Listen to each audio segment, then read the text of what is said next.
चलो बच्चे बोर्ड पे देखो बेटा, कल रिफ्रैक्शन फ्रॉम प्लेन सरफेस चल रहा था जिसमें बेसिक तो सारा पार्ट हो गया। आज के लेक्चर में केवल दो ही टॉपिक डिस्कस करने हैं और उनके ऊपर सारे क्वेश्चंस की प्रैक्टिस करनी है। जिसमें पहला टॉपिक है एक्चुअल और एपरेंट हाइट। अच्छे सुनना क्योंकि दोनों टॉपिक्स इंपॉर्टेंट हैं। काफी सारे क्वेश्चंस इन आर्टिकल्स से बनते हैं। पहले थोड़ा सा आर्टिकल डिस्कस कर लें, उसके बाद दोनों के ऊपर क्वेश्चंस कर लेते हैं। चलो सारे बोर्ड पे देखो बच्चे। Actual height, apparent height. पहले दिन रिफ्रैक्शन में एक एग्जाम्पल डिस्कस हुआ कि पानी में एक कॉइन रखा जाए तो बाहर से देखने वाले को वो कॉइन ऊपर उठा हुआ दिखाई देता है। यहां यही डिस्कस करना है कि ऑब्जेक्ट को ऊपर क्यों दिखाई देता है और किस कारण से दिखाई देता है। उसे डिस्कस करने के लिए दो कंडीशंस हैं। पहली, अगर ऑब्जेक्ट डेंसर मीडियम में है, एक सरफेस इसके एक तरफ डेंसर मीडियम है, एक तरफ रेयरर मीडियम है। एक ऑब्जेक्ट डेंसर मीडियम में यहां कहीं रख देते हैं तो ये वो ऑब्जेक्ट है। इस ऑब्जेक्ट से एक लाइट रे सरफेस पर नॉर्मली इंसिडेंट हुई। नॉर्मल इंसिडेंस में रिफ्रैक्शन नहीं होता, सीधे आएगी सीधे चली जाएगी। इस ऑब्जेक्ट से एक और लाइट रे किसी दूसरे पॉइंट पर टकराई, जहां टकराई वहां नॉर्मल, डेंसर से rarer going away, this is going away. Figure देख के समझ में आता है कि दोनों लाइट रेज आगे जाके कहीं नहीं मिलेंगी। आगे जाके ना मिले तो पीछे बढ़ा देना चाहिए। इसे यहां से पीछे बढ़ाया, इसे भी यहां से पीछे बढ़ाया, यहां मिली, वहां पर इमेज बन गई। फिगर के हिसाब से ऑब्जेक्ट जहां रखा है उसे कहते हैं एच एक्चुअल, जहां उसकी इमेज दिख रही है उसे कहते हैं एच एपरेंट। अगर डेंसर मीडियम का रिफ्रैक्टिव इंडेक्स रेयरर के रेस्पेक्ट में म्यू है तो दोनों हाइट्स में रिलेशन लिखते हैं म्यू बराबर H actual upon H apparent. Snell's law से ये फॉर्मूला डिराइव होके आता है। एग्जाम में एक्चुअल हाइट गिवन होती है, एपरेंट हाइट निकालनी होती है। सबसे ज्यादा एग्जाम्स में जो क्वेश्चन आता है वो आता है ऑब्जेक्ट अपनी पोजीशन से कितना ऊपर उठा हुआ या रेस्ड अप दिखाई देता है।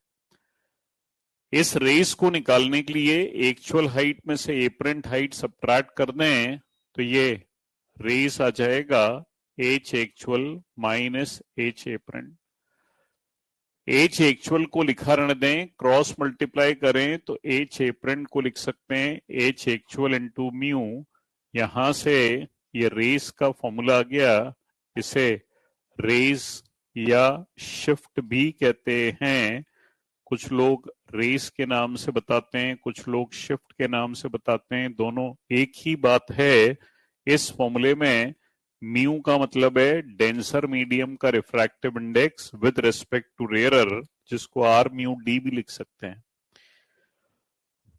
इसके ठीक अपोजिट कंडीशन है, अगर ऑब्जेक्ट को रेयरर मीडियम में रख दें। सेकंड केस में ऑब्जेक्ट रेयरर मीडियम में रखा, दैट मींस अगेन एक सरफेस है जिसके एक तरफ डेंसर एक तरफ रेयरर मीडियम है। ज्यादातर क्वेश्चंस में एयर और वाटर होता है। अब ऑब्जेक्ट को रेयरर मीडियम में यहां कहीं रख देते हैं। इस ऑब्जेक्ट से एक लाइट रे नॉर्मली इंसिडेंट हुई, सीधे चली जाएगी, रिफ्रैक्शन नहीं होगा। दूसरी लाइट रे किसी दूसरे पॉइंट पर टकराएगी, अगेन नॉर्मल, रेयरर से डेंसर बेंडिंग टुवर्ड्स। फिगर देख के समझ में आता है कि दोनों लाइट रेज आगे जाके नहीं मिलेंगी, इसलिए दोनों को पीछे बढ़ा देंगे। पीछे बढ़ाने पर जहां से आती हुई दिख रही हैं वहां इमेज बन जाएगी। ये इमेज बन जाएगी। ऑब्जेक्ट जहां रखा है उसको कहते हैं एच एक्चुअल, जहां दिखाई देता है उसे कहते हैं एच एपरेंट। इन दोनों हाइट्स में रिलेशन लिखते हैं म्यू बराबर H apparent upon H actual. पहले का ठीक उल्टा फॉर्मूला हो गया। दोनों केस में म्यू डेंसर मीडियम का रिफ्रैक्टिव इंडेक्स ही है। यहां भी म्यू डेंसर का रिफ्रैक्टिव इंडेक्स था, यहां भी म्यू डेंसर का रिफ्रैक्टिव इंडेक्स है। ऑब्जेक्ट अपनी पोजीशन से कितना एक्स्ट्रा डिस्टेंस पर दिखाई देगा, इस एक्स्ट्रा डिस्टेंस को निकालने के लिए एपरेंट में से एच एक्चुअल सब्ट्रैक्ट कर दें। ये एपरेंट में से एच एक्चुअल सब्ट्रैक्ट कर दें। यहां से एच एपरेंट को लिख सकते हैं mu into H actual. H actual common ले लें तो ये एच एक्चुअल कॉमन ले लेते हैं। यहां से ये एक्स्ट्रा डिस्टेंस आ गया। इस फॉर्मूले में भी म्यू का मतलब आर म्यू डी ही है, डेंसर का refractive index with respect to rare. पहले फिगर में ऑब्जेक्ट डेंसर मीडियम में है, देखने वाला आदमी रेयर मीडियम में। दूसरे केस में ऑब्जेक्ट रेयर मीडियम में है, देखने वाला आदमी डेंसर मीडियम में है। तो ये दो अलग अलग कंडीशंस हैं। सबसे ज्यादा इंपॉर्टेंट है फर्स्ट कंडीशन, और फर्स्ट कंडीशन में भी ये फॉर्मूला सबसे इंपॉर्टेंट है। अगर एक मीडियम पे क्वेश्चन आता है तो सारे कर लेते हैं। जैसे मान लो कभी क्वेश्चन आ जाए, पानी के सरफेस से 24 सेंटीमीटर की डेप्थ पर एक फिश है, बाहर से देखने वाले को फिश कहां दिखाई देगी? तो यहां रख देंगे 24, यहां 4/3 और एच एपरेंट निकाल लेंगे। मान लो उल्टा पूछ लें कि पानी के सरफेस से 32 सेंटीमीटर पर एक बर्ड है, पानी के अंदर से देखने वाले को बर्ड कहां दिखाई देगी? तो यहां रख देंगे 32, यहां 4/3 एच एपरेंट निकाल लेंगे। तो एक सिंगल कैलकुलेशन पर बेस्ड क्वेश्चन होता है तो ज्यादातर सारे बच्चे कर लेते हैं, लेकिन कभी दोनों मीडियम की कैलकुलेशन पर क्वेश्चन आ जाए तो कुछ बच्चों को प्रॉब्लम क्रिएट करा देता है। जैसे एक बर्ड और एक फिश से, एक बर्ड पानी के सरफेस से x डिस्टेंस पर है, एक फिश पानी के सरफेस से y डिस्टेंस पर है। अब क्वेश्चन कहता है कि अगर बर्ड फिश को देखे तो बर्ड को फिश कितने डिस्टेंस पर दिखाई देगी, और सेकंड केस में अगर फिश बर्ड को देखे तो फिश को बर्ड कितने डिस्टेंस पर दिखाई देगा। एट ए टाइम अगर दोनों मीडियम के डिस्टेंस दिए हो तो बच्चे कुछ कंफ्यूज होते हैं कि सर पहले वाले को बदलें, दूसरे को बदलें, दोनों को बदलें, किसको बदलें, कौन सा फॉर्मूला लगाएं। तो ऐसे क्वेश्चंस में एक आध कंफ्यूज होता है, बाकी तो इस टॉपिक के सारे क्वेश्चंस बच्चे कर ले जाते हैं। अगर कभी ऐसा हो जाए कि दोनों मीडियम के डिस्टेंस दिए हों तो उस समय डिस्टेंस निकालने की कंडीशन को बड़े आसानी से समझो, और वो तरीका यह है कि जिस मीडियम में ऑब्जेक्ट है केवल उस मीडियम का डिस्टेंस बदलो, दूसरे को टच मत करो। बर्ड ने फिश को देखा तो फिश ऑब्जेक्ट है। अगर फिश ऑब्जेक्ट है तो फिश वाले मीडियम की कैलकुलेशन को चेंज करो, दूसरे को टच मत करो। अभी क्वेश्चन में बर्ड और फिश के बीच में डिस्टेंस जो दिया हुआ है वो है x + y। बर्ड ने फिश को देखा तो फिश वाले मीडियम की कैलकुलेशन बदलो, यानी इस y को बदलकर नई वैल्यू ढूंढो, x को टच नहीं करो। तो उसके लिए बर्ड ने फिश को देखा, फिश डेंसर मीडियम में है, डेंसर मीडियम वाली कंडीशन का यूज करो। म्यू बराबर H actual upon H apparent. H actual जहां फिश है, यहां से एच एपरेंट आ गया, और जब एच एपरेंट आ जाए तो y डिस्टेंस पर जो फिश थी वो y अपॉन म्यू पर दिख रही है, तो आंसर हो गया x + y upon mu. Second case में जब फिश ने बर्ड को देखा तो क्वेश्चन के हिसाब से दोनों के बीच में डिस्टेंस गिवन है x + y। अब फिश ने बर्ड को देखा तो बर्ड ऑब्जेक्ट है, तो केवल बर्ड वाले मीडियम का डिस्टेंस बदलो, एक्स को बदलकर नई वैल्यू लाओ, वाई को टच मत करो। अगर फिश ने बर्ड को देखा तो बर्ड रेयरर मीडियम में है, पहले रेयरर मीडियम वाला फॉर्मूला लिखते हैं, म्यू बराबर H apparent upon H actual जहां बर्ड है, तो यहां से एच एपरेंट आ गया म्यू एक्स, इस वैल्यू को यहां रख दें तो ये म्यू एक्स। तो ऐसे क्वेश्चंस जिसमें दो मीडियम के डिस्टेंस इन्वॉल्व हो उसको सॉल्व करने का तरीका है ये। इसमें कुछ लोग कई बार वेलोसिटी का कंसेप्ट डाल देते हैं, मॉड्यूल में नहीं है, रेस में नहीं है, कई बार एक आध क्वेश्चन कभी कहीं मिल जाता है। क्वेश्चन ऐसा मिलता है, एक बर्ड से कुछ वेलोसिटी से नीचे आ रही है, एक फिश से कुछ वेलोसिटी से ऊपर जा रही है, तो अगर बर्ड ने फिश को देखा तो बर्ड को कितनी वेलोसिटी दिखाई देगी, या किस वेलोसिटी से फिश आते हुए दिखेगी, या बर्ड देखेगी तो बर्ड को फिश कितनी वेलोसिटी से, ऐसा कुछ मिल जाएगा।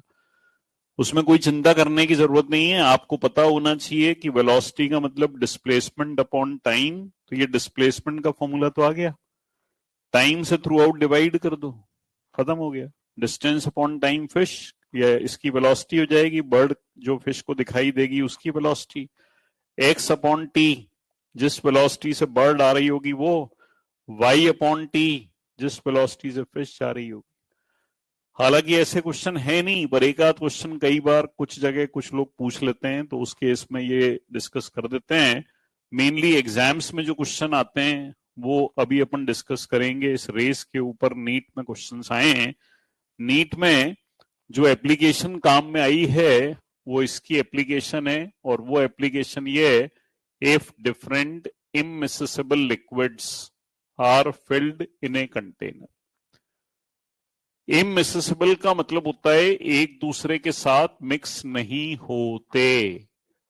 अगर एक दूसरे के साथ मिक्स नहीं होते तो एक सिस्टम में कुछ लिक्विड्स ले लें, ये एक कंटेनर है, इस कंटेनर में सपोज 3 लिक्विड्स भर देते हैं, एक का रिफ्रैक्टिव इंडेक्स μ1, दूसरे का μ2, तीसरे का μ3, एक की हाइट h1, दूसरे की h2, तीसरे की h3।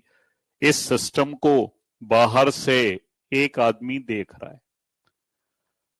जब कभी आदमी बाहर से देख रहा होता है तो फिर ये वाली कंडीशन हो जाती है मेनली कि ऑब्जेक्ट रेयरर मीडियम में। ऐसे केस में एक तो सिस्टम की total actual height, actual height निकालने के लिए सारी हाइट्स को जोड़ दें, ये हो गई सिस्टम की एक्चुअल हाइट। इसी तरीके से सिस्टम की एपरेंट हाइट, यहां से पहले एपरेंट हाइट का फॉर्मूला निकाल लें, म्यू बराबर H actual upon H apparent, तो एच एपरेंट को लिखेंगे एच एक्चुअल अपॉन म्यू, सबका अलग अलग एच एपरेंट निकाल के जोड़ दें, पहले वाले में h1 अपॉन म्यू1, दूसरे के लिए h2 अपॉन म्यू2, तीसरे के लिए h3 अपॉन म्यू3। जेई 2010 में क्वेश्चन आया, एक कंटेनर में 3 लिक्विड्स फिल्ड अप हैं जिनकी हाइट और रिफ्रैक्टिव इंडेक्स गिवन है, तो उस सिस्टम का टोटल रेज निकालो। रेज का फॉर्मूला भी बोर्ड पे लिखा है, तीनों लिक्विड्स पे अलग अलग लगा लें, H actual 1 minus 1 by mu, H actual 1 minus 1 by mu, H actual 1 minus 1 by mu, तो ये उस सिस्टम का टोटल रेस आ जाएगा। मेनली हमें इस फर्स्ट वाले आर्टिकल पे फोकस करना है, ज्यादातर क्वेश्चंस इसी से सॉल्व होते हैं। चलो पहले इतना कॉपी करो बच्चे।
मेरी बात हो गई।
हो गया भाई, लिख दिया।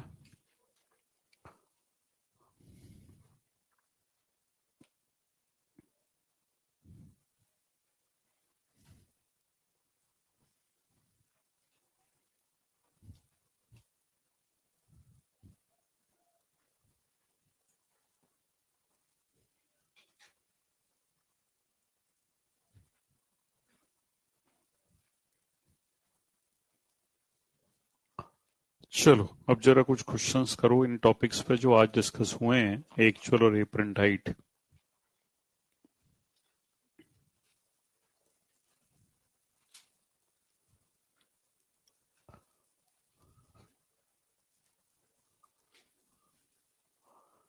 A plain glass slab is placed over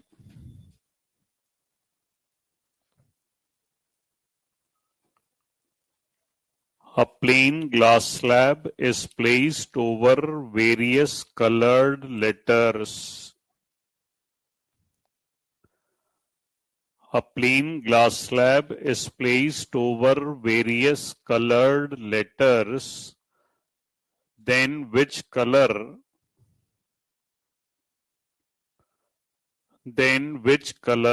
appears to be raised minimum?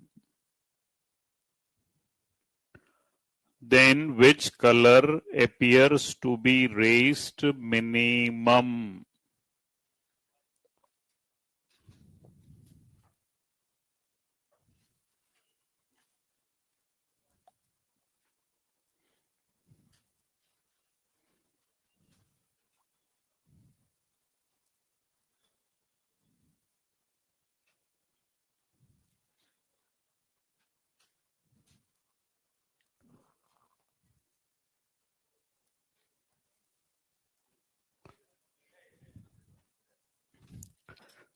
एक ग्लास स्लैब के नीचे डिफरेंट लेटर्स रखें, बाहर से यहां से एक व्यक्ति देख रहा है, रेस पूछा है। रेस का फॉर्मूला हमने आज लिखा एच एक्चुअल 1-1/μ, ये था रेस का फॉर्मूला। रेस मिनिमम चाहिए, रेस मिनिमम तब आएगा जब म्यू, बिना देखे मत बोला करो बच्चे। मैंने कहा रेस मिनिमम तब आएगा तब, तो यहां से कहीं से आवाज आ रही थी मैक्सिमम। पहले चेक तो कर लेते बच्चे। अगर मैं म्यू आपके कहे अनुसार मैक्सिमम चेक करूं, तो अगर म्यू मैक्सिमम होगा तो 1/मैक्सिमम मिनिमम, और 1 - मिनिमम मैक्सिमम। तो मैक्सिमम से नहीं आएगा, उल्टा चेक करते हैं। अगर म्यू मिनिमम हो तो 1/मिनिमम मैक्सिमम, 1 - मैक्सिमम मिनिमम। तो रेस मिनिमम होने के लिए म्यू मिनिमम होना चाहिए, और mu is inversely proportional to lambda. जिसका म्यू ज्यादा, सॉरी जिसका लैम्डा ज्यादा, उसका म्यू सबसे कम। So the answer will be red.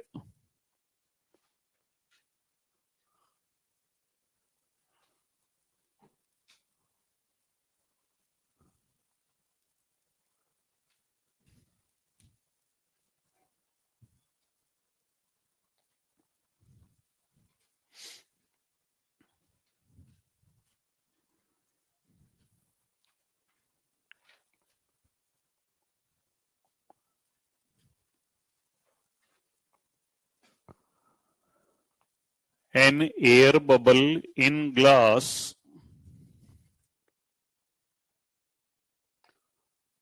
an air bubble in glass when seen from one face, an air bubble in glass when seen from one face appears at 6 centimeter. When seen from one face appears at 6 centimeter, and from opposite face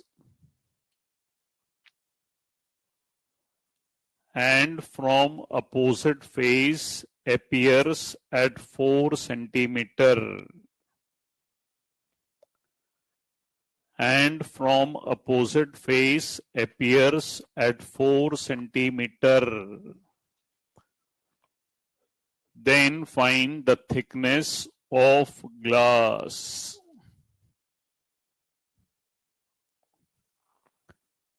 Then find the thickness of glass.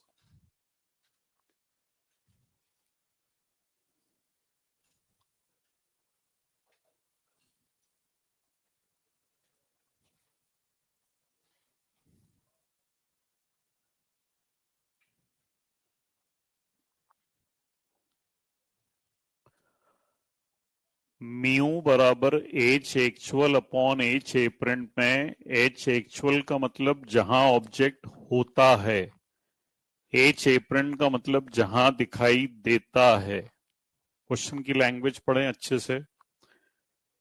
एक air bubble को एक तरफ से देखा तो 6 पर दिखा, दूसरी तरफ से देखा तो 4 पर दिखा, तो जो थिकनेस हमें दिख रही है वो है 6 + 4 10, और जो दिखती है वो कहलाती है एच एपरेंट। जो है वो निकालना है, यानी एच एक्चुअल निकालना है। ग्लास का रिफ्रैक्टिव इंडेक्स 1.5 होता है, this is 15 centimetre.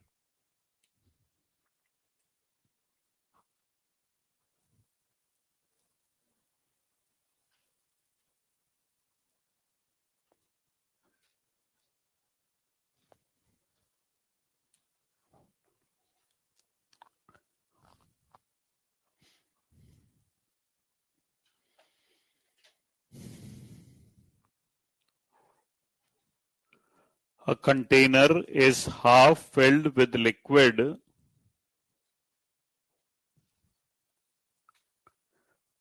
A container is half filled with liquid of refractive index mu. A container is half filled with liquid of refractive index mu and remaining half with 1.5 mu. And remaining half with 1.5 mu. If apparent depth of the system is, हाँ भाई,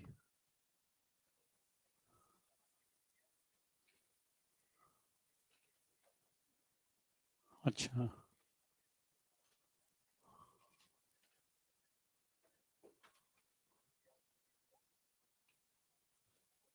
हम्म हम्म हम्म उन्होंने तो free बोला था। हाँ,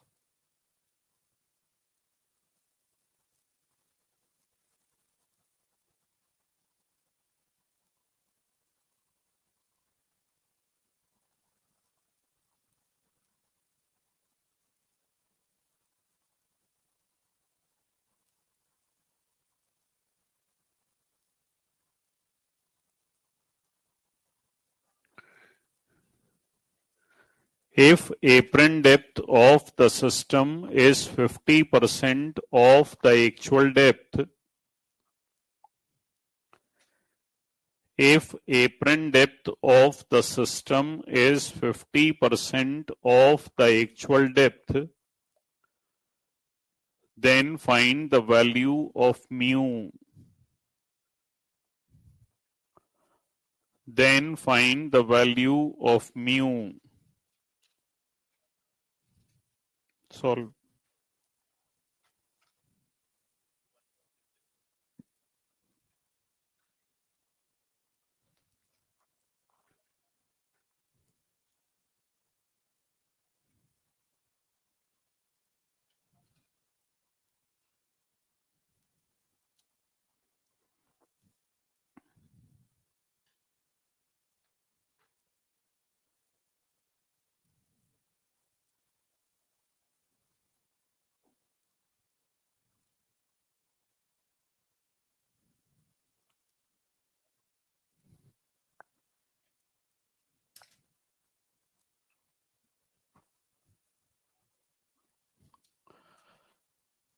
एक container के आधे पार्ट में म्यू, सपोज आधे को एच मान लें, रिमेनिंग हाफ को अगेन एच मान लें। क्वेश्चन में लिखा है apron depth is 50% of actual depth. ये आ गई इक्वेशन। इसमें वैल्यू रखो वहां से, ये लिखा है आर्टिकल इमिसिबल लिक्विड्स वाला। एप्रन लिखने का तरीका, एक्चुअल लिखने का तरीका इसमें रखो। एच एप्रन को लिखते हैं H1/μ1 प्लस H2/μ2, परसेंट यानी अपॉन 100। एच एक्चुअल को लिखते हैं H1 प्लस H2, तो ये हो गया H1 प्लस H2। इसको सॉल्व करके म्यू निकालो।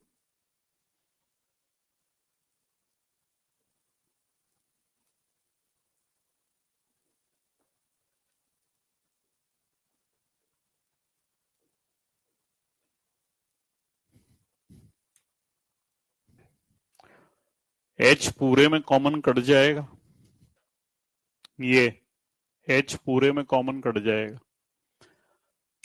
म्यू और 1.5 म्यू का एलसीएम ले लें, ये आ गया एलसीएम। 50/100 इज 1/2 और 1 प्लस 1 इज 2, 2 से 2 कट जाएगा। This is 5/3 which is 1.67।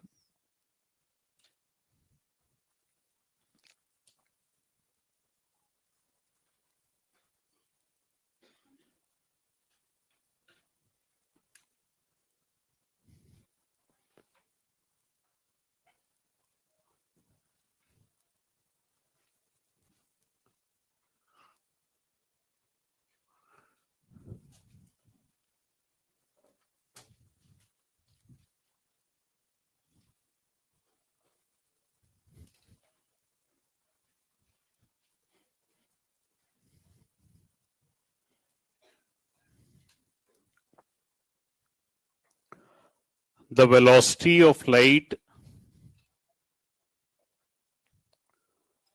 the velocity of light in quartz, the velocity of light in quartz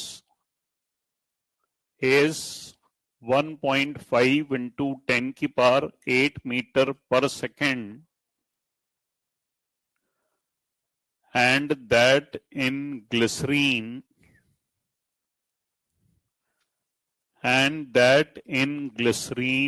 is 9/4 into 10 की power 8 meter per second.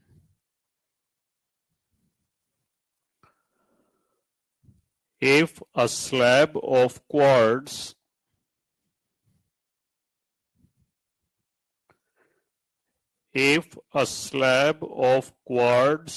is placed in glycerine, if a slab of quartz is placed in glycerine as shown, then find the shift produced by the slab, then find the shift produced by the slab when seen from other side. When seen from other side. Figure question में given है, ये एक object है, यहां से एक आदमी देख रहा है, अदर साइड मीन्स ये।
6 रेस या शिफ्ट का फॉर्मूला आज बताया, एच एक्चुअल 1 - म्यू, जिसमें म्यू था r μ d। रेस के फॉर्मूले में एच एक्चुअल का मतलब जिसके कारण रेज हो वो एच एक्चुअल होता है। यहां किसकी वजह से रेज हो रहा है? क्वाड्स की वजह से। तो क्वाड्स की thickness will be H actual. r μ d का मतलब μ/μr, और म्यू होता है इनवर्सली प्रोपोर्शनल टू वेलोसिटी। तो μd/μr को अपन लिख सकते हैं vd/vr। इसको vd से रिप्लेस कर सकते हैं, इसको vr से रिप्लेस कर सकते हैं। अब डेंसर रेयरर को कैसे पहचानते हैं? जिसकी वेलोसिटी ज्यादा वो रेयरर। इन दोनों में ज्यादा वेलोसिटी विल बी रेयरर और come will be denser. 9/4 is 2.25, तो 9/4 आएगा नीचे, दिस इज ज्यादा and this is come.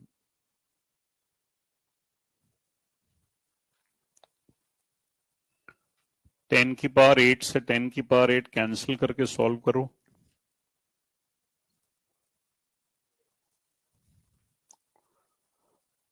6 centimetre.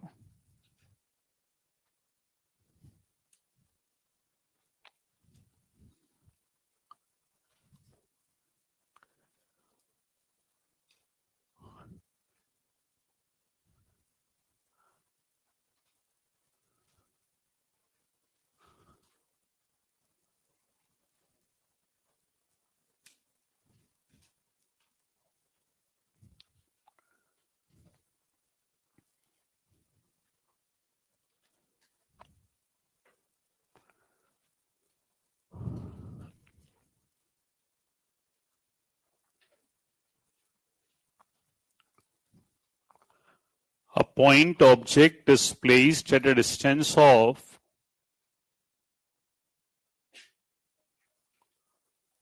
a point object is placed at a distance of 28 centimeter. A point object is placed at a distance of 28 centimeter from a glass slab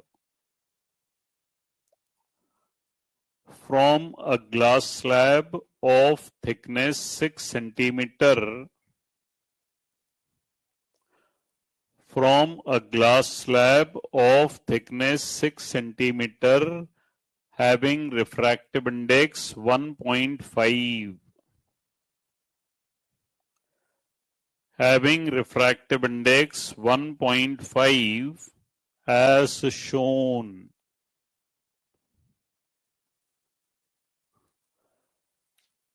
Then find the position of final image. Then find the position of final image from the polished surface.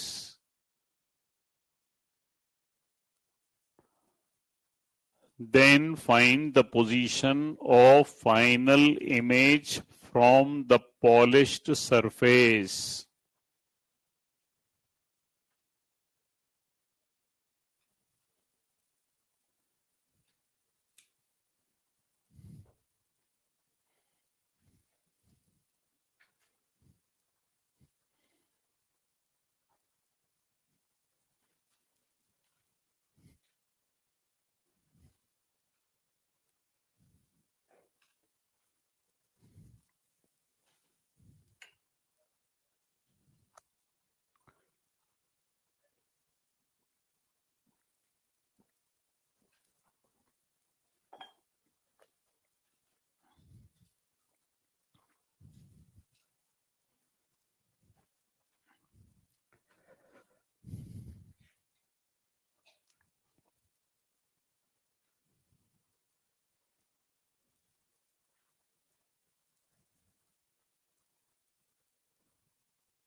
Slab के ऊपर कभी भी question आए तो समझ जाओ कि shift निकालना है। रेस या शिफ्ट का फॉर्मूला होता है एच एक्चुअल 1-1/म्यू।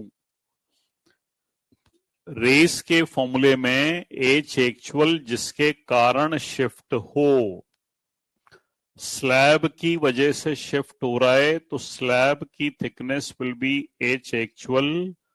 तो यहां से रेस आ गया 2। ठीक है, 2 सेंटीमीटर का रेस। अब जरा ध्यान से सुनना, 2 सेंटीमीटर का रेस। अभी इतने सारे क्वेश्चंस किए, सब में एक चीज हो रही है और वो ये कि स्लैब के नीचे जो चीज रखी होती है वो स्लैब के कारण ऊपर उठी हुई दिखाई देती है। तो स्लैब के पीछे मिरर है, तो मिरर अपनी जगह से 2 सेंटीमीटर आगे दिखाई देगा। ये मिरर अपनी जगह से 2 सेंटीमीटर आगे दिखाई देगा। ठीक है, ये 6, ये 2, तो बचा 4। मिरर से ऑब्जेक्ट का डिस्टेंस कितना हो गया? 28 और 4 32। 32 पर ऑब्जेक्ट तो 32 पर इमेज, प्लेन मिरर की प्रॉपर्टी। जितने डिस्टेंस पर ऑब्जेक्ट उतने डिस्टेंस पर पीछे इमेज। क्वेश्चन में लिखा है मिरर से इमेज की पोजीशन। मिरर दिख यहां रहा है पर है तो यहां, तो जहां है वहां से आंसर पूछा है। तो 32 - 2 30। The answer will be 30 centimeter from polished surface.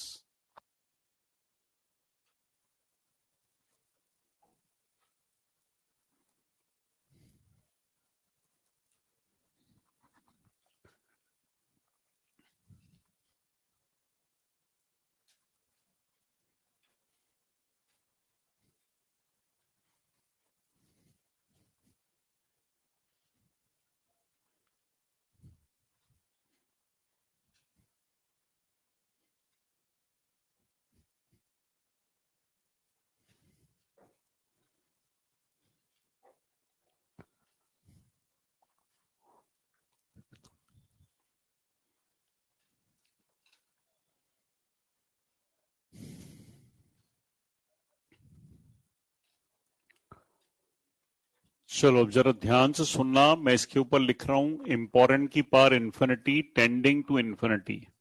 यह है नीट का मनपसंद टॉपिक।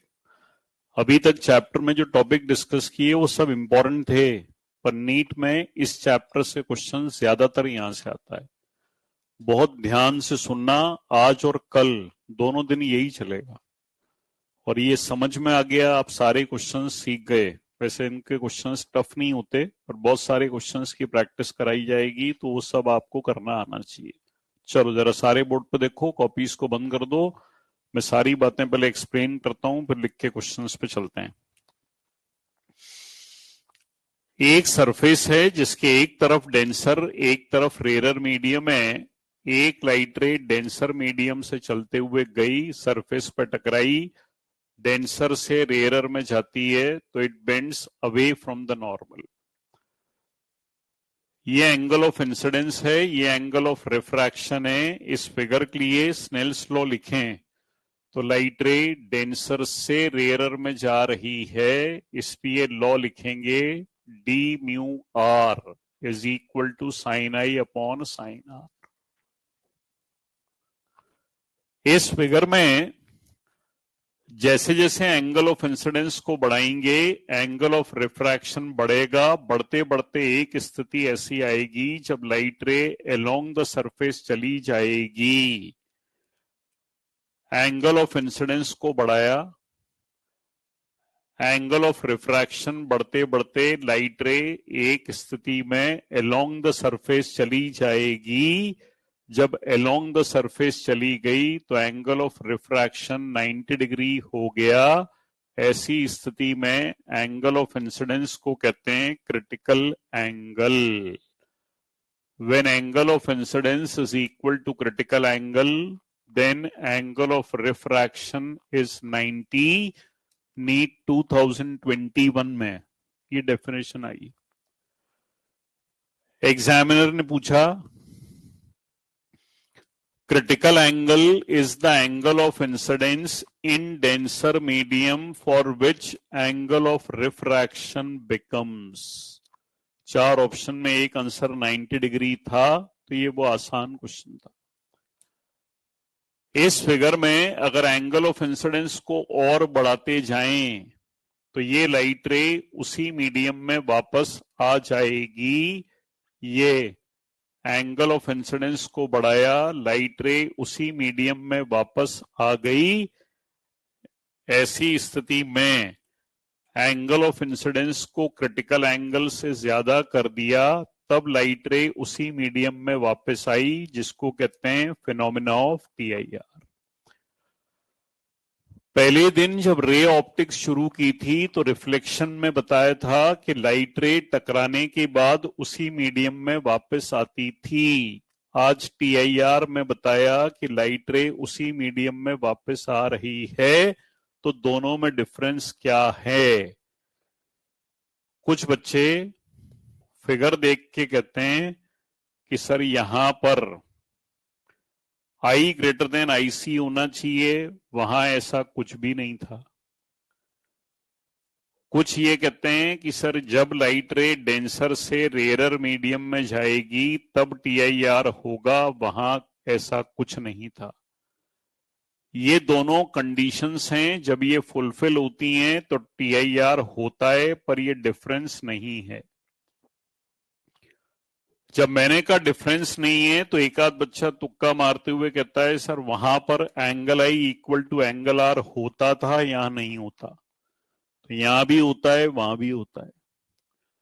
जो अंतर था वो वहां फिगर में बनाया था, और वो अंतर ये था कि नॉर्मल रिफ्लेक्शन में जब लाइट रे टकरा के लौटती थी तो कुछ एनर्जी सरफेस एब्जॉर्ब कर लेता था, जिसके कारण रिफ्लेक्टेड लाइट की एनर्जी कम हो जाती थी। यहां नाम में है टोटल, जिस इंटेंसिटी की लाइट रे जाएगी उस इंटेंसिटी की लाइट रे वापस आएगी। बस यही एक डिफरेंस है और कोई डिफरेंस नहीं है। इस फॉर्मूले में प्रिंसिपल ऑफ रिवर्सिबिलिटी लगाएं। डी म्यू आर को लिख सकते हैं 1/r म्यू डी। आई को आईसी से, आर को 90 से रिप्लेस कर दें। साइन 90 की वैल्यू 1। पोलराइजेशन में एक क्वेश्चन इससे सॉल्व कर चुके। पोलराइजेशन के क्वेश्चन करते समय क्रिटिकल एंगल पर एक क्वेश्चन आया था, ये फॉर्मूला यूज कर चुके। आज कहां से आया वो डिस्कस हो गया। इस टीआईआर की डे टू डे लाइफ में आसान एप्लीकेशंस हैं। पहली एप्लीकेशन आती है शाइनिंग ऑफ डायमंड या brilliance of diamond. Diamond excessively glow करता है, कारण फिनोमेना ऑफ टीआईआर। डायमंड का रिफ्रैक्टिव इंडेक्स 2.4 होता है। डायमंड की विशेषता है, डायमंड केवल अंधेरे में ही चमकता नहीं है। मैंने कहा अंधेरे में, तो एक हाथ बोला चमकता है। डायमंड केवल लाइट में चमकता है, अंधेरे में नहीं चमकता। क्यों? देखो, डायमंड को जब काटते हैं, जिसको कहते हैं तराशना, हीरे को तराशना, तो तराशने का तरीका होता है कि उसके एक फेस को इस तरीके से कट करते हैं कि जब लाइट रे अंदर जाए तो अंदर ही अंदर डिफरेंट सरफेसेस से टीआईआर होता रहे। बाहर निकलने से पहले लाइट रे ज्यादा से ज्यादा देर अंदर घूमे। जितना ज्यादा देर लाइट रे अंदर रहेगी उतना डायमंड एक्सेसिवली ग्लो करता हुआ दिखेगा। इसीलिए जितने भी ज्वेलरी के शोरूम्स होते हैं उसमें छोटी छोटी बहुत सारी लाइट्स लगी होती हैं। वहां ऐसा नहीं होता कि एक ट्यूबलाइट लगी है डायमंड बेच रहे हैं। छोटी छोटी लाइट्स, डायमंड में जब लाइट एंटर होती है तो एक्सेसिव ग्लो करता है। सेकंड, मिराजेस इन डेजर्ट्स। इंग्लिश में नाम थोड़ा सा अच्छा नहीं है क्योंकि समझ में नहीं आता। हिंदी का नाम ज्यादा अच्छा है। हिंदी में इसको बोलते हैं रेगिस्तान में मृग मरीचिका। ये जो नाम है मृग मरीचिका, ये रामायण से आया। रामायण में जब रामचंद्र जी और सीता जी 14 साल वनवास में वन वन भटक रहे थे, उस समय सीता जी को एक सोने का मृग, हिरण दिखाई दिया, जो वास्तव में राक्षस मारीच था। उसी के नाम पर ये टॉपिक बना। मृग यानी हिरण, मरीचिका उस राक्षस का नाम था मारीच। रेगिस्तान में गर्म रेत पर चलने वाले व्यक्ति को ऐसा लगता है कि हर थोड़ी दूर पर पानी है। ऑप्टिकल इल्यूजन कहते हैं, भ्रम कहते हैं। देखने में ऐसा लग रहा है कि आगे पानी है। इसी का दूसरा बड़ा प्यारा फिनोमेना है जिसको कहते हैं लूमिंग इन पोलर रीजन्स। बर्फीले प्रदेशों में लूमिंग की घटना। बर्फीले प्रदेश जहां टेम्परेचर माइनस में होता है, इंडिया में ऐसी जगह नहीं है। इंडिया में अगर लूमिंग की बात की जाए तो यहां नहीं होता, क्योंकि पहले लूमिंग समझ लें, फिर सोचेंगे कि इंडिया में कोई ऐसी जगह है क्या। लूमिंग होता है बर्फीले प्रदेशों में। बर्फीले प्रदेशों में जहां टेम्परेचर माइनस में होता है, वहां जमीन से जैसे जैसे ऊपर चलोगे वैसे वैसे मीडियम रेयरर होता जा रहा है। जमीन पर डेंसर है, ऊपर रेयरर है। अब बर्फीले प्रदेश में सपोज मैं खड़ा हूं और मुझसे 2 किलोमीटर दूर एक पानी का शिप, जहाज मेरे पास आ रहा है, तो पानी के शिप से लाइट रे जाती है ऊपर क्लाउड्स में जाके, कहीं एटमॉस्फेयर की लेयर से टीआईआर होता है, और टीआईआर होने के बाद वो लाइट रे मेरी आंखों में आती है। तो मेरी आंखों में लाइट रे आ रही है ऊपर से, तो वो जो शिप की क्लाउड्स में इमेज फॉर्म होती है, उसके कारण वो शिप उल्टा लटका हुआ दिखाई देता है। इसको कहते हैं लूमिंग। इंडिया में जहां बर्फीले प्रदेश हैं वहां शिप नहीं है, क्योंकि वहां पानी नहीं है, तो शिप होने वाली कंडीशन तो आती नहीं है। इसलिए मैंने कहा इंडिया में ये फिनोमेना नहीं होता। नीट 2010 क्वेश्चन था, optical fibre communication is based on which principle. Answer था टीआईआर। ऑप्टिकल फाइबर एक ऐसा तार है जिसमें 2 लेयर्स होती हैं। अंदर वाली लेयर को कहते हैं कोर, जिसका रिफ्रैक्टिव इंडेक्स होता है ज्यादा, जिसको कहते हैं डेंसर मीडियम। बाहर वाली लेयर का नाम है क्लेडिंग, जिसका रिफ्रैक्टिव इंडेक्स होता है कम, दैट इज रेयरर मीडियम। इस तार में जब एक तरफ से सिग्नल एंटर करते हैं तो अंदर ही अंदर टीआईआर होता रहता है। ये सिग्नल बाहर सेम इंटेंसिटी से निकलते हैं जिस इंटेंसिटी से एंटर करते हैं। ये इस तार की विशेषता है। इस तार में कोई इंटेंसिटी या एनर्जी लॉस नहीं होता। पहले के समय में ये जो टीवी अपन देखते हैं, इस टीवी में केबल लगा करती थी। तो केबल के लगने का तरीका था, हर कॉलोनी में एक केबल वाला होता था। उस केबल वाले के घर से केबल चलती थी, आधा किलोमीटर चलती थी। रास्ते में तार से उस केबल की स्ट्रेंथ 0 हो जाती थी, तो खंबे पर एक एम्पलीफायर लगा होता था। वो सिग्नल की स्ट्रेंथ बढ़ाता था, फिर आधा किलोमीटर चलती थी, फिर खंबे पर एम्पलीफायर लगा होता था। ऐसे केबल चलती थी। उसमें होता क्या था कि अगर एक एम्पलीफायर खराब हो जाए तो पता चला सबके यहाँ केबल गायब। जब तक वो केबल वाला उस एम्पलीफायर को ठीक नहीं करेगा, तब तक वो केबल घरों में आएगी ही नहीं। अब क्या हुआ, ऑप्टिकल फाइबर वायरिंग से हर घर में अपना एक सिस्टम लगा दिया, केबल वाले की जरूरत ही नहीं है। इस तार का सबसे बड़ा फायदा है, जिस इंटेंसिटी के सिग्नल जहां से ओरिजिनेट करते हैं, उस इंटेंसिटी के सिग्नल दूसरे एंड पर जाते हैं। ये जो मोबाइल की अंडरग्राउंड वायरिंग आती है, जो पूरे देश में जियो फाइबर का नेटवर्क फैल रहा है, ये इसी तार की सहायता से फैल रहा है। इस तार में ये बिल्कुल बढ़िया क्वालिटी है कि आप यहां से फोन पर बैठे बैठे अपने घर पर बात करते हो तो आवाज की क्लैरिटी बहुत अच्छी आती है। इनफैक्ट ये ऑप्टिकल फाइबर नहीं होता तो देश में कोरोना के समय सिस्टम ही कोलैप्स कर जाता।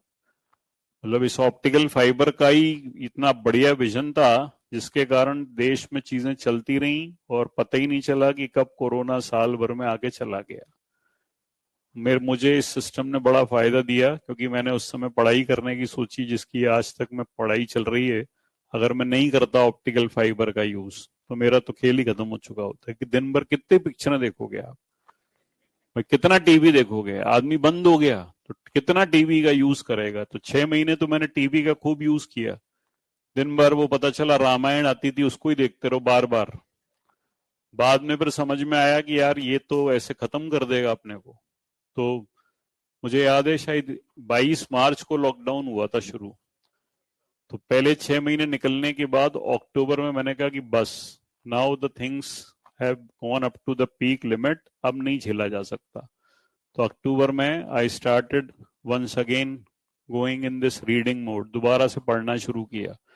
हालांकि अभी तक चल रहा है, भगवान ने चाहा तो 1-1.5 महीने में सब खत्म हो जाएगा। पर वास्तविकता में ये ऑप्टिकल फाइबर कम्युनिकेशन का कमाल बहुत ही गजब था। घर बैठे बैठे क्लासेस होती थी ऑनलाइन।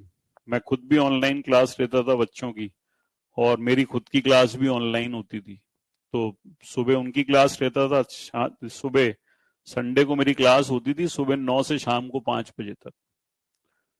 अगर आपकी क्लास रख दी जाए 9 से 5, तो आप शायद क्लास अटेंड ही नहीं करोगे। हैं? नहीं करोगे ना?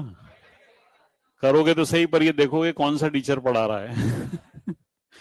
और हमारे केस में 2 ही टीचर्स थे, तो दोनों टीचर्स की क्लास करनी पड़ती थी। एक होती थी 9 से 1, दूसरी होती थी 1 से 5, और कंपलसरी था कि पढ़ना ही है। तो मुझे याद है it was a very good experience, मतलब बहुत बड़ा मजा आता था। हालांकि शुरुआत का काम तो बहुत टायरिंग था। कई बार तो वो कैमरे को बंद करके लेट भी जाया करते थे पलंग पे कि भैया थोड़ी देर आराम कर लें, इनको इनको बोलने तो जो ये बोल रहे हैं। पर फिर बाद में समझ में आया कि इसके रिजल्ट्स बड़े अच्छे होंगे, और आज उस रिजल्ट्स की तरफ हम बढ़ रहे हैं। इसी तरीके से मैं आपको कहता हूँ कि थोड़ी सी मेहनत है यहाँ पर अभी लास्ट के 2-3 महीने, लेकिन इसके रिजल्ट्स बड़े सुखदायी होते हैं, क्योंकि आपने अभी तक वो एक्सपीरियंस किया नहीं है ना, इसलिए आप समझ नहीं सकते। जब बच्चा यहाँ से अच्छी रैंक लेके सिलेक्ट होकर अच्छे मेडिकल कॉलेज में जाता है, तो फिर वो लाइफ के आने वाले पार्ट को देख सकता है कि अब कौन सा समय आने वाला है। अभी तो बेचारा ही कहता है सर 1 साल हो गया, सर 2 साल हो गए, सर 3 साल हो गए, कब जाऊंगा सर। आप हर बार यही कह देते हो सर, पर रियलिटी ये है कि इसका जो रिजल्ट है वो बहुत बढ़िया है। इसी तरीके से मैं पढ़ाई कर रहा हूं, तो मैं जानता हूं कि जिस दिन नाम के आगे डॉक्टर लगेगा तो रिजल्ट बहुत बढ़िया है। तो जैसे जैसे उसके पास आते जाते हैं वैसे वैसे थोड़ी सी अलग से खुशी होती है। हाँ, थोड़ा सा आगे बढ़े, थोड़ा सा आगे बढ़े। हालांकि जब आप बड़े हो जाओगे तब पता चलेगा कि जो पढ़ाई हम लोग कर रहे हैं, हायर एजुकेशन, इसमें बिल्कुल, क्या कहते हैं उसको, कल एक ने लिंक्डइन पे डाला था, मैं लिंक्डइन पे एक्टिव रहता हूँ, फेसबुक इंस्टा यूज नहीं करता। तो लिंक्डइन पे कल किसी ने डाला था कि doing PhD is a really hard work and it is a harassment which is being done by the supervisors who are making the students to do PhD। तो उसने लिखा कि प्लीज शेयर योर कमेंट्स। मन तो आया कि मैं भी कमेंट लिख दूं, पर मैंने कहा नहीं यार छोड़ो। मैं लिखना यही चाह रहा था कि yes exactly you are saying correct, वाकई it is a very big harassment. भयंकर हैरेसमेंट होता है सुबह से शाम तक। कभी फोन नहीं उठाते, कभी फाइल नहीं बनवाते, कभी कुछ नहीं करवाते, बस ये कहते हैं अपने आप करते रहो, बस मेरा तो नाम है। बस अपने उसमें थीसिस में नीचे लिख देना under the supervision of this, बाकी काम आपको करना है। भयंकर हैरेसमेंट होता है। और सबसे बड़ी बात कि कोई चीज अवेलेबल नहीं है, क्योंकि रिसर्च कर रहे हो आप तो सब कुछ आप ही का नया पार्ट है। अभी आपको कोई दिक्कत आती है तो आप क्या करते हो, बुक्स को खोज ढूंढ लेते हो, नेट पे ढूंढ लेते हो। हम किस में ढूंढे? Researchers means they have to do something new. कोई नहीं, भगवान ने चाहा तो सब होगा। हमेशा हार नहीं माननी चाहिए। हाँ जी, आपको मेरे ख्याल से आपके टीचर्स ने बताया होगा कि substance is divided into 3 state, solid, liquids and gases. मेरा चौथा स्टेट है प्लाज्मा। सॉलिड लिक्विड गैसेस में तो ठीक है, सॉलिड लिक्विड गैसेस तो सभी पढ़ते हैं, plasma is the fourth state of matter. और उसके बाद जो उसमें दूसरा पार्ट है, जो वास्तविकता में अगर भगवान करे हो जाए तो बहुत सारे मेडिकल नोबल प्रोफेशनल्स के लोगों को आराम हो जाएगा। हम लोग बॉडी की एमआरआई कराने जाते हैं तो गांव में एमआरआई नहीं होती, क्योंकि इसके जो एडमिनिस्ट्रेटिव चीजें लगती हैं बड़े बड़े सिस्टम में लगती हैं। तो मैंने जो पोर्शन बनाया है उसमें एक स्टूल पर छोटी सी मशीन बन गई है। उस स्टूल पर एमआरआई की मशीन रख दो, आपके गांव में भी रख सकते हैं, छोटे से कमरे में एमआरआई कर सकते हैं। तो वो अभी एक्सेप्ट हुई नहीं है, थीसिस जमा हो गई है, अगले हफ्ते में शायद प्रेजेंटेशन होगा, तो इसके लिए मुझे जाना पड़ेगा। बाकी बहुत बढ़िया काम है कुल मिला के। हाँ जी, नहीं रॉयल्टी क्या, पेटेंट करने का मन है। रॉयल्टी का क्या करेंगे, पैसे की मुझे चाह नहीं है। नहीं, पैसे का कोई मतलब नहीं है, पैसे की मुझे चाह नहीं है। आप पूछो क्यों सर? हाँ क्या? नहीं नहीं नहीं नहीं, आप लोगों को क्या है कि बहुत सारी चीजें पता नहीं होती। मेरे पास पैसा ज्यादा नहीं है, लेकिन मैंने देखा पैसे से कुछ खरीद नहीं सकते। हाँ, पैसे से खरीद सकते हैं क्या? मोस्ट ऑफ द चीजें खरीद सकते हैं, पैसे से खरीद सकते हैं क्या? हाँ, खरीद सकते हैं। अच्छा, कितने लोग कहते हैं पैसे से खरीद सकते हैं? शाबाश। पोलिंग आपके वो राजपुरोहित सर कराते हैं ना, तो मैं आपसे पोलिंग करवा रहा हूँ, कितने लोग कहते हैं पैसे से सब कुछ खरीद सकते हैं? हाँ चलो, बहुत कुछ खरीद सकते हैं क्या? इतने लोग कहते हैं, लोग खरीद दो। मैं आपको एक चीज देता हूँ और पैसे देता हूँ। 2020 में मेरी वाइफ को कोरोना हुआ और उसके बाद शी इज बेड ड्रिवन। जाओ एक काम करो, हेल्थ खरीद दो, मैं 5 करोड़ रुपए देता हूँ। हाँ, कैसे खरीद सकते हैं? दूसरी वाइफ खरीद लाऊं?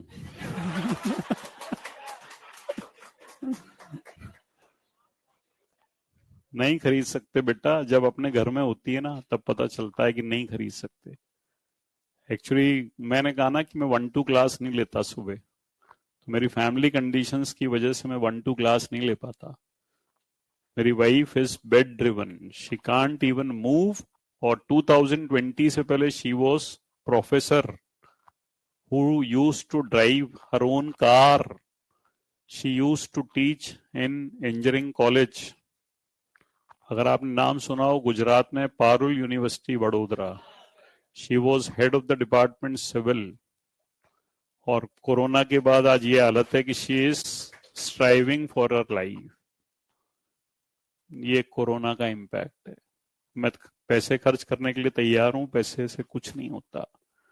some neurological disorder has happened which does not have any treatment in the world. पूरी मेडिकल साइंस ढूंढ रही है, कोई ट्रीटमेंट नहीं है। तो इसलिए मैं कहता हूं मेरे को पैसे का लालच नहीं है, क्योंकि है पर उसका कोई उपयोग नहीं है। तो इसलिए मैं कहता हूं कि मेरे को पैसे का लालच नहीं है। आप सोचते हो नहीं सर बहुत पैसा है नहीं है, पर कुछ हो नहीं सकता।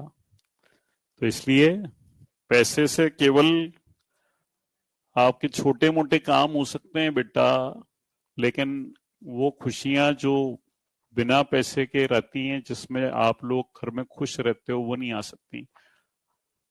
अब यहाँ हाँ जरूरी है, ठीक है, उतना ही जरूरी है जितना काम चला दे। जरा ध्यान से देखो, फिर किसी दिन डिस्कस करेंगे, आखिरी क्लास में बताऊंगा कि पैसे से कुछ खास होता नहीं है। ये सब तो मेरी लाइफ के पार्ट हैं जो मेरी जिंदगी के साथ चलते हैं। टीआईआर में 2 फॉर्मूले हैं, एक ये और दूसरा ये। इसको यूज करने का तरीका सीख लो, क्योंकि अगले टर्न पे मुझे क्वेश्चंस कराने सारे। आई ग्रेटर देन आई सी तब लगाओगे जब क्वेश्चंस में फिगर दिया हो। साइन आईसी बराबर 1/r/μ d। r/μ d का मतलब μ_d/μ_r। Mu is inversely proportional to velocity, mu is inversely proportional to lambda. इसको तब लगाओगे जब क्वेश्चन में फिगर नहीं दिया हो। 100 में से 99.99% क्वेश्चन इस टेक्निक से हो जाएंगे। 0.01% वो क्वेश्चंस होंगे जिसमें दोनों फॉर्मूले लग रहे होंगे, पर इन दोनों के बाहर कोई फॉर्मूला नहीं जाएगा। तो अब बस आपको ये फॉर्मूले यूज कराना सिखाना है कि इस तरीके से क्वेश्चंस करोगे, पर ये बेसिक तरीका है जिससे आप सारे क्वेश्चंस कर ले जाओगे। चलो हेडिंग लिखो TIR, 2 लाइन लिखो बस केवल पहले, फिर उसके बाद कॉपी करना। टोटल इंटरनल रिफ्लेक्शन, शॉर्ट में TIR।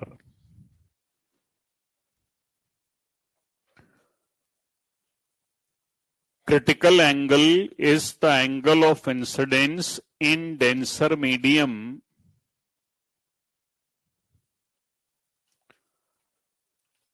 critical angle is the angle of incidence in denser medium for which angle of refraction critical angle is the angle of incidence in denser medium for which angle of refraction becomes 90 degree in rarer medium, for which angle of refraction becomes 90 degree in rarer medium। Board से copy करो बच्चे।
हो गया, लिख लिया।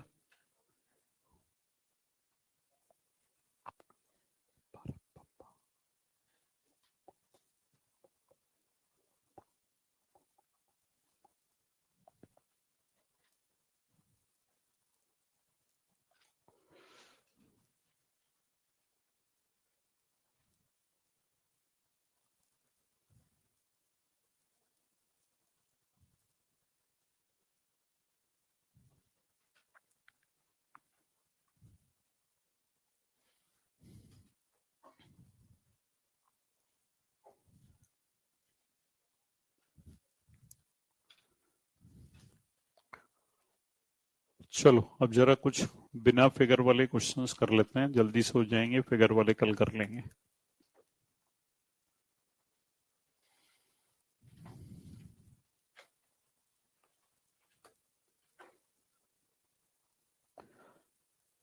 The wavelength of light in two different liquids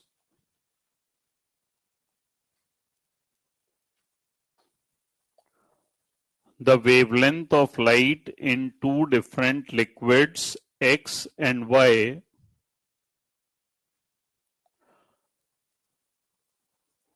the wavelength of light in two different liquids X and Y are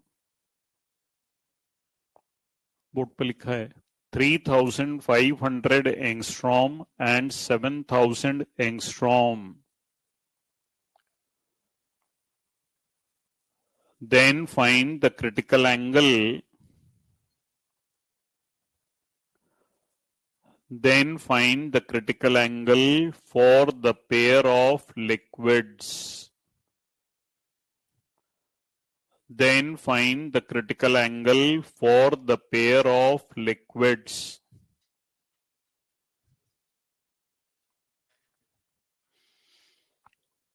figure नहीं दिया, बिना फिगर वाले फॉर्मूले को देखो, साइन आईसी बराबर lambda D by lambda are.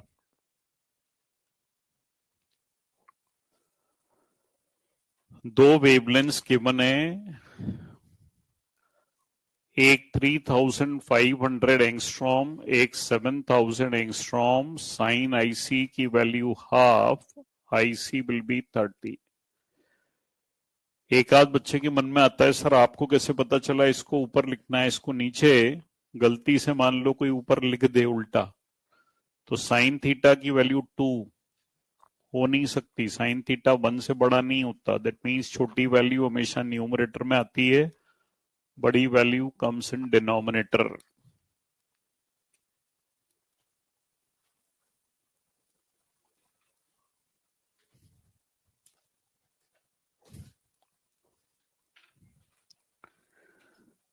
When a light ray goes from medium to vacuum, when a light ray goes from medium to vacuum,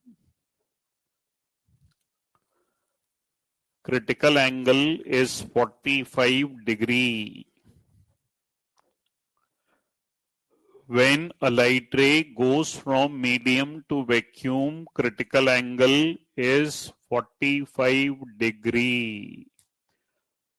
Then find the velocity of light in the medium. Then find the velocity of light in the medium. NEET 2021. Figure नहीं दिया, बिना figure वाले फॉर्मूले से करो, and this is बिना figure वाला formula.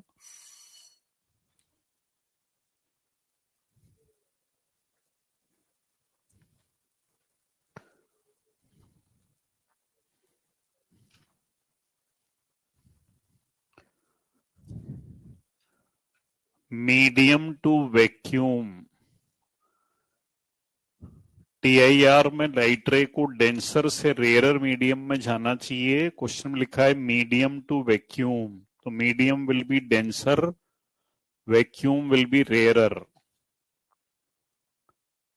Vacuum में 3 इंटू 10 की power 8, so this is 3/√2 into 10 की पावर 8 मीटर पर second. If a light ray travels a distance x,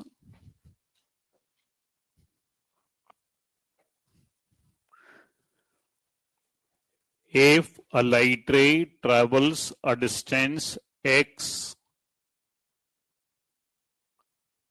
in t1 seconds in air, if a light ray travels a distance x in t1 seconds in air and 10x in t2 seconds in medium and 10x in t2 seconds in medium, then find the critical angle for the medium. Then find the critical angle for the medium. NEET 2023.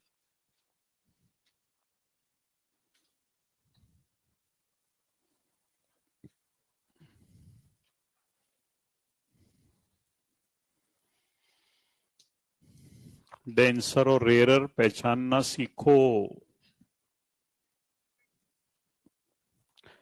Denser और rarer की पहचान, rarer में velocity ज्यादा, air में velocity सबसे ज्यादा होती है, तो एयर वाली वैल्यूज को लिखेंगे रेयरर की जगह।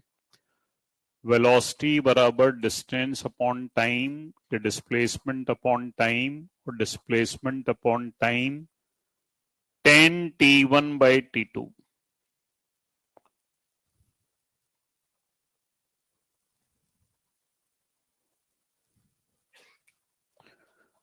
बस बाकी नेक्स्ट में करेंगे बच्चे। Thank you.